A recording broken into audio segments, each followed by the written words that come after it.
بسم اللہ الرحمن الرحیم ایجوکیشنل چینل کے معزز سامعین ہم میں سے اکثر بنی اسرائیل اور یہودیوں کو ایک قوم تصور کرتے ہیں، لیکن ایسا نہیں ہے۔ یہ دو الگ قومیں ہیں اور آج ہم جانیں گے کہ ان میں کیا فرق ہے، یہ الگ کیسے اور کیوں ہے۔ یہ تو سب آپ کو معلوم ہی ہوگا کہ اسرائیل اور دنیا کے مختلف کونوں میں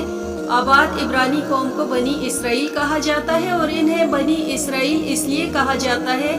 کیونکہ یہ حضرت یعقوب علیہ السلام کی اولاد ہیں۔ حضرت یعقوب علیہ السلام اللہ تعالیٰ کے برگزیدہ پیغمبر تھے۔ آپ کو حضرت یوسف علیہ السلام کے والد کے طور پر زیادہ جانا اور پہچانا جاتا ہے، اور اسرائیل حضرت یعقوب علیہ السلام کا لقب تھا۔ اسرائیل کا مطلب ہے خدا کا بندہ، اس لیے اس قوم کو قرآن مجید اور دیگر کتب میں قوم بنی اسرائیل کے نام سے پکارا گیا ہے۔ اس قوم کو اللہ تعالیٰ نے بہت انعامات سے نوازا، جس کا ذکر قرآن مجید میں آیا ہے، لیکن یہ بہت نافرمان قوم تھی اور بار بار اللہ تعالیٰ کی نافرمانی کیا کرتی تھی۔ اب دیکھتے ہیں کہ یہودی کون ہیں، ان کا یہ نام کیسے پڑا اور انہیں یہودی کیوں کہا جاتا ہے۔ یہ بات ہے آج سے 4000 سال پہلے کی، جب عراق کے بادشاہ نمرود نے حضرت ابراہیم علیہ السلام اور ان کے ماننے والوں کو بہت ستایا، تو آپ نے اللہ کے حکم سے مشرق وسطیٰ کے علاقے کنعان کی طرف ہجرت فرمائی، اور اسے آج کے دور میں فلسطین اور اسرائیل کہتے ہیں۔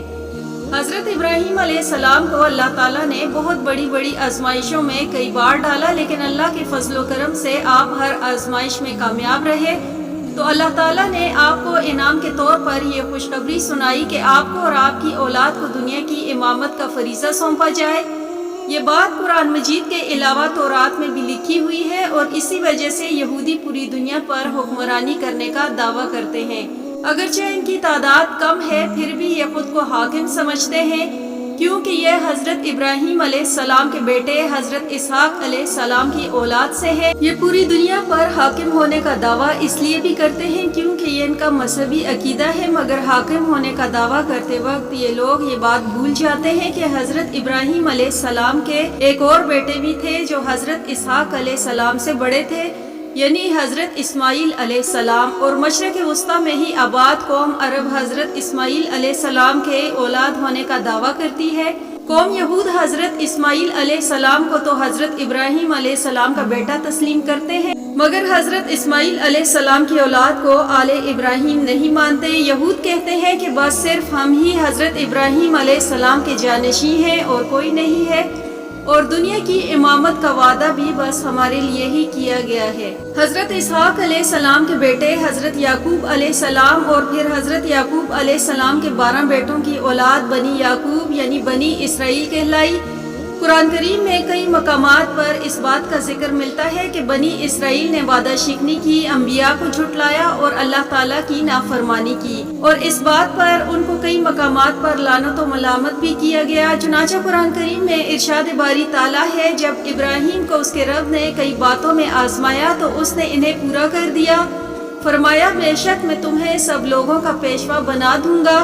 کہا اور میری اولاد میں سے بھی، فرمایا میرا عہد ظالموں کو نہیں پہنچے گا۔ قرآن میں بیان کردہ بنی اسرائیل کی نافرمانیوں کو دیکھ کر اور اس آیت کو مد نظر رکھتے ہوئے یہ بات تو بالکل صاف ہے کہ آل ابراہیم سے مراد بنی اسرائیل یا یہود تو ہرگز نہیں ہے۔ تو ان باتوں سے ہمیں معلوم ہوتا ہے کہ صرف قوم بنی اسرائیل یا قوم یہود ہی ایسی قوم نہیں جو حضرت ابراہیم علیہ السلام کے شجرہ نسب سے تعلق رکھتی ہو، بلکہ قوم عرب و فلسطین کا شجرہ نسب بھی حضرت ابراہیم علیہ السلام سے ملتا ہے، کیونکہ وہاں پر آپ کے بیٹے حضرت اسماعیل علیہ السلام کی اولاد نے بسیرا کیا تھا، اور قوم عرب و فلسطین یہودیوں سے کہیں زیادہ تعداد میں موجود ہے۔ اب بات رہی ہے کہ قوم بنی اسرائیل اور قوم یہود میں کیا فرق ہے، تو جیسا کہ پہلے بتایا جا چکا ہے کہ اسرائیل حضرت یعقوب علیہ السلام کا لقب تھا۔ اللہ تعالیٰ نے اپنی رحمت سے آپ کو 12 بیٹے عطا کیے، جن میں سب سے زیادہ مشہور اور قابل والد کی آنکھوں کا تارا حضرت یوسف علیہ السلام تھے۔ حضرت یوسف علیہ السلام کو ان کے بھائیوں نے حسد کی وجہ سے کنویں میں ڈال دیا تھا۔ آپ کو بعد میں ایک قافلے نے کنویں سے نکالا اور غلام بنا کر مصر کے بازاروں میں بیچ دیا، جہاں اللہ تعالیٰ نے اپنے فضل سے آپ کو بادشاہ بنا دیا۔ مختصر قصہ یہ ہے کہ حضرت یوسف علیہ السلام کی قیادت میں حضرت یعقوب علیہ السلام اور ان کے بیٹے مصر میں قیام پذیر ہوئے، اور ان کی اولادیں یہاں خوب پھلی پھولی، یہاں تک کہ ان کے 12 بیٹوں کی اولادیں بعد میں 12 قبیلے بن گئے۔ تاہم بعد میں جب فرعون آیا تو ان فرعون حکمرانوں نے اس قوم پر بہت ظلم ڈھائے اور ان کی حالت غلاموں سے بھی ابتر ہو گئی۔ پھر اللہ تعالیٰ کے حکم سے حضرت موسیٰ علیہ السلام کی قیادت میں یہ 12 قبیلے مصر چھوڑ کر نکلے،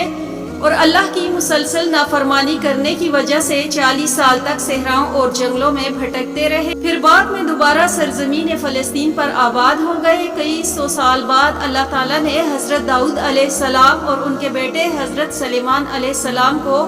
ایک وسیع و عریض سلطنت سے نوازا۔ یہ وہ وقت تھا جب یہ 12 قبیلے ایک ساتھ رہتے تھے اور یہ پوری قوم بنی اسرائیل کہلاتی تھی۔ حضرت داؤد علیہ السلام اور ان کے بیٹے حضرت سلیمان علیہ السلام کا تعلق حضرت یعقوب علیہ السلام کے بیٹے یہودا کے قبیلے سے تھا، اس لیے اس قبیلے کو آل یہود یا یہودا کہتے ہیں۔ تاہم حضرت سلیمان علیہ السلام کے بیٹے ایک نااہل بادشاہ ثابت ہوئے جو ان 12 قبیلوں کو اکٹھا نہ رکھ سکے۔ نتیجہ یہ نکلا کہ 10 قبیلوں نے حکمران قبیلے یعنی آل یہود سے بغاوت کر دی اور ریاست کے شمال میں اپنا ایک الگ ملک بنا لی جو اسرائیل کہلایا، اور جنوبی ریاست جو دھایا یہودا کہلائی جانے لگی، جو آل یہود نامی قبیلے کے زیر تسلط تھی۔ بنیامین نامی اسرائیل قبیلہ بھی اس میں ضم ہو گیا۔ کچھ عرصے کے بعد شمالی حملہ آوروں نے ملک بنی اسرائیل پر حملہ کر دیا اور اس ملک کو صفحہ ہستی سے مٹا دیا۔ قوم بنی اسرائیل کے 10 قبیلے اپنی جان بچا کر دنیا کے مختلف حصوں میں رپوش ہو گئے، جن کے بارے میں آج تک کوئی سراغ نہ مل سکا کہ یہ کہاں گئے اور آج کہاں آباد ہیں۔ اب دنیا میں جتنے بھی عبرانی موجود ہیں یہ سب کے سب آل یہود ہیں، جبکہ قوم بنی اسرائیل کے 10 قبیلے آج تک گمشدہ ہیں۔ ہندوستان، پاکستان، ایران اور عراق میں موجود بہت سی قومیں قوم بنی اسرائیل ہونے کا دعویٰ تو کرتی ہیں،